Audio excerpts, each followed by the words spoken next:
Okay, Rosetta, we're back at it. Number 8, the necessary versus sufficient error.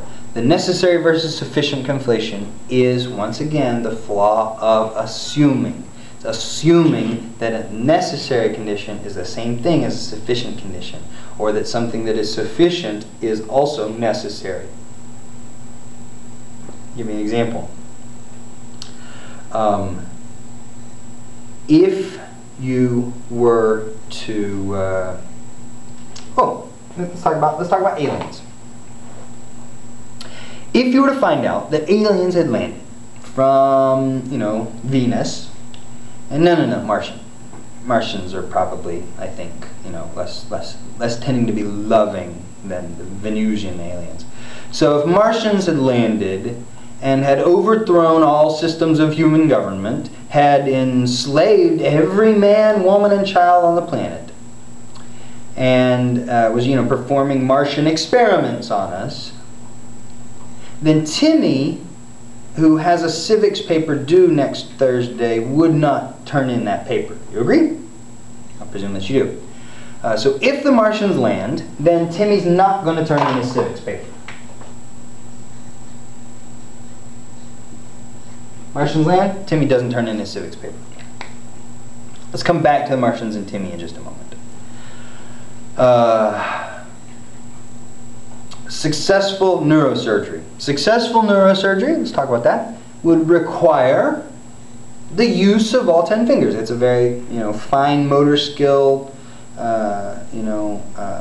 very highly tuned hand-eye coordination kind of endeavor. If you want to be a successful neurosurgeon, you have to be able to use your 10 fingers.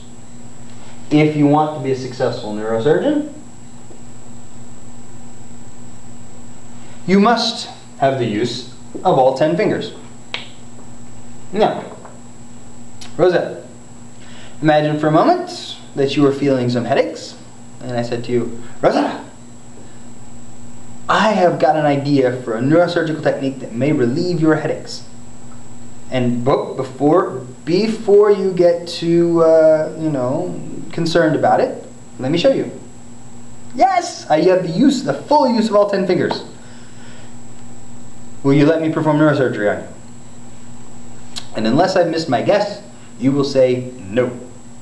Which I might add is a little cruel. I mean, after all, I've got big plans here. And I've shown that I have the use of all 10 fingers, which we had decided together was a necessary component for successful neurosurgery. If you want to be a successful neurosurgeon, you must have the use of all 10 fingers, and I do. Does that mean that because I do, I can be a successful neurosurgeon? And the answer, of course, is no.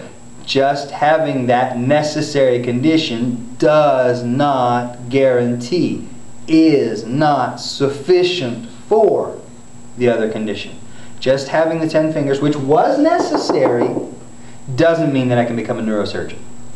So, once again, we've seen that what's on the right-hand side is a requirement. It is necessary. It is not sufficient. So you have an argument that says, in order to be a successful neurosurgeon, and make it more attractive, in order to be a successful neurosurgeon, a person must go through 12 years of medical training. Timmy has gone through 12 years of medical training, therefore we can be reasonably certain that he's a successful neurosurgeon. It's the same deal. Just because somebody has fulfilled a necessary condition does not mean that they have enough, does not mean that it is sufficient to bring about the result. So, just because it's necessary doesn't mean it's enough. Now let's go back to the Martians and Timmy and his civics paper. If the Martians land, overthrow all forms of human government, enslave every man, woman, and child on the planet, perform experiments, Timmy's not going to turn in that civics paper. What if you, and that's enough, right? I mean, that is enough. The Martians landing, you don't have to know what kind of work ethic Timmy has. You don't have to know how hard Timmy's parents drive him to do his civics homework. If the Martians land, that's enough. That's sufficient to guarantee he's not going to turn in his civics paper. Now, imagine for a moment that you found out. Friday has rolled around. Timmy did not turn in his civics paper, which was due on Thursday. Does that mean the aliens have landed, run shrieking into the streets? And once again, probably not. Just because something is sufficient to bring about a result, just because Martian's landing is enough to guarantee that Timmy won't turn in his civics paper, does not mean it's necessary. So, for example, unplugging a keyboard may be sufficient for a computer to stop working properly. If the computer stops working properly, can we therefore conclude that the keyboard must have come unplugged? And the answer, of course, is no. Just because it is sufficient does not mean it's necessary.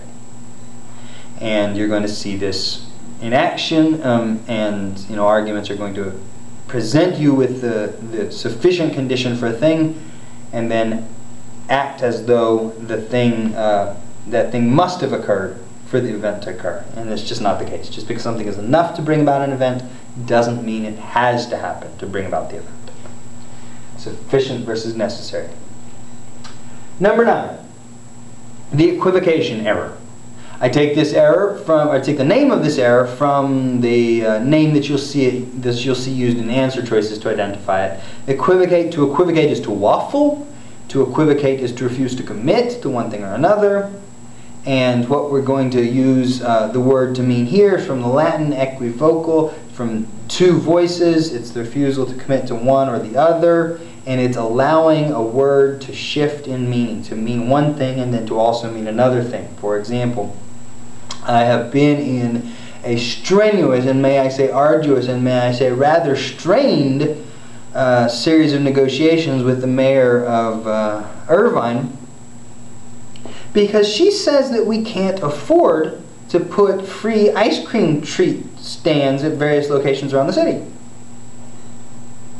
But I say to her and to you, this ice cream is delicious.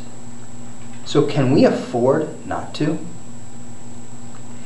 And this is equivocation in a sense. When the mayor uses the term afford, she is saying that we don't have the money to put the free ice cream treat stands around the fair city. When I use the word afford, I mean I really, really, really like ice cream. And that is equivocation. That is allowing this waffling, it's allowing the term to shift in meaning.